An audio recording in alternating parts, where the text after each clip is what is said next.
नारी कहेंगे हम जी। होने के बाद तो किस बारे में ये सेमिनार? देखिए, पहली बार 3.25 महीने की वैकेशन का ऐलान सरकार ने किया, जिससे बच्चों का बहुत ज़्यादा लर्निंग लॉस हो रहा है, लर्निंग गैप्स हो रही है। क्योंकि अब देखिए हमारा काउंटर पार्ट जम्मू में है, वहाँ कितने दिनों की छुट्टी होती है। अब सीधी सी बात है, जब हम यहाँ 3.25 महीने की बच्चों को छुट्टियाँ देंगे तो ऑलरेडी हमारे वर्किंग डे बहुत कम आते हैं। इस तरह से हमें और लॉस हो जाएगा, बच्चे कम्पीट नहीं कर पाएंगे। अभी तक सिर्फ 160 ही इफेक्टिव वर्किंग डे हमें मिले हैं, जब तक as per CBSE as per board ये 220 वर्किंग डेज होने चाहिए। इस वजह से आज हमने तो इसी वजह से आज हमने अपनी जिम्मेदारी को समझते हुए जो इस फील्ड के स्कॉलर्स हैं और इस वक्त जो इसमें रिसर्च इस वक्त कर रहे हैं, जिनकी रिसर्च इस वक्त डिफरेंट जगहों पे उसको बाकायदा तौर पे काफ़ी प्रेज़ हो रहा है, इस ताल्लुक़ से हमने मिस्टर रोहित और डॉक्टर गिरीश जी आए हैं, जो हमें इस ताल्लुक़ से एडवाइस कर रहे हैं कि किस तरह से बच्चों के लर्निंग लॉस को रोका जाए। दूसरी बात, सबसे बड़ा मसला ये है कि पेरेंट्स का फ़ीस का मामला है। लोगों की माली हालत उतनी ठीक नहीं, स्कूल की फ़ीस टाइम से आती नहीं।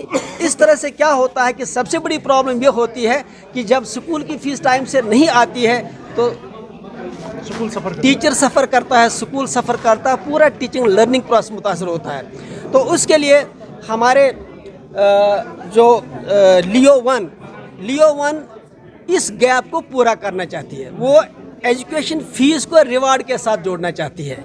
इनके पास एक फ़ाइनेंशियल सिस्टम है जिस तहत इनकी ये कोशिश है कि अगले चंद सालों के बाद किसी बच्चे को फ़ीस देनी ही न पड़े, ऐसा ये फाइनेंशियल सिस्टम बना के देंगे। क्योंकि आप भी जानते हैं हर चीज़ पर रिवार्ड मिलते हैं, लेकिन फ़ीस पर रिवार्ड नहीं मिलता है। अगर कोई पेरेंट टाइम से फ़ीस देता है या अगर कोई पेरेंट एडवांस में फ़ीस देता है, he must get a reward. उसके लिए बाकायदा एक फाइनेंशियल सिस्टम इन्होंने डेवलप किया है।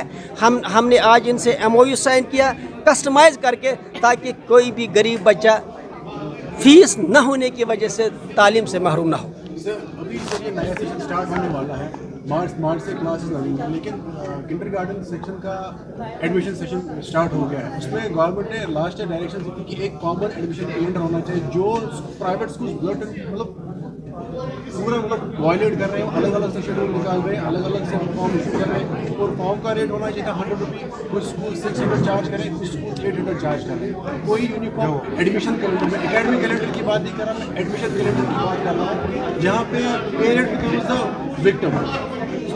रिजवान साहब, सरकार अपने आप को इतना प्रोएक्टिव गवर्नमेंट में बोलती है। सवाल ये है कि एजुकेशन सरकार के लिए अगर प्रायोरिटी होती तो ये एकेडमिक कैलेंडर डिवाइस करना, एडमिशन कैलेंडर डिवाइस करना, ये तो सरकार का काम है।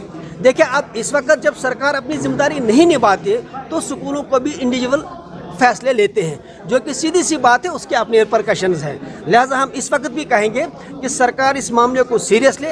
हम चाहते हैं कि एडमिशन बिल्कुल ट्रांसपेरेंट हो और उसके साथ उसके लिए बाकायदा एक एकेडमिक कैलेंडर हो। डोनेशन सिस्टम कब खत्म होगा प्राइवेट स्कूल्स में फॉर किंडरगार्टन एडमिशन? देखिए, RT सरकार का काम था लागू करना, अभी तक सरकार ने RT यहाँ पे लागू किया नहीं।